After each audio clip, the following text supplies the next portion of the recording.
according to the Library of Congress. They have files on him. He was involved with another individual who did show up for the congressional hearing, a guy in which they were both being questioned for this failed MKUltra experiment where they were going to aerosol LSD onto unsuspecting people in San Francisco. I'm not kidding. This is your government. What do you want me to say? Okay, this is a real headline. The CIA sought to spray drugs on partygoers. So they were being questioned about that. Walter P. Pasternak and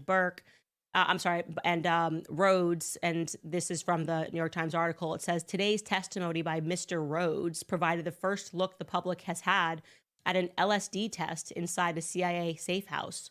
Although the experiment he described was carried out only on one of his colleagues and ultimately failed. The agency carried out other drug tests in both California and New York City from 1953 to 1966 in such safe houses, mainly apartments and motel rooms. These were secretly rented for the agency by George White, an official of the old Federal Bureau of Narcotics, which has since been supplanted by the Drug Enforcement Administration. Mr. Rhodes, a psychologist employed by the CIA from 1957 to 1961, said he went to California in 1959 with Walter P. Pasternak to test a particular device to see if LSD could be given in small quantities via an aerosol.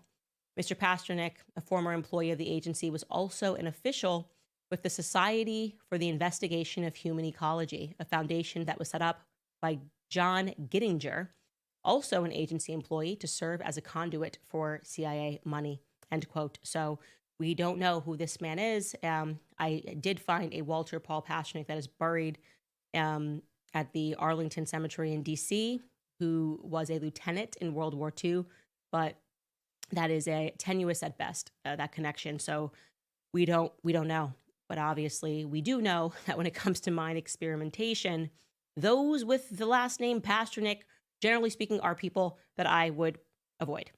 All right, gotta get into this brief update regarding the Justin Baldoni case. It's a weird one. Care Essentials breaks the cycle with potent natural oils that combat resistant fungus at its source. Our blend of lavender, tea tree, and almond oils restores nail health without chemicals. Apply daily for visibly healthier nails. Order now for fungus-free living. Don't wait. Click the link in the bio and take the first step with Care Essentials.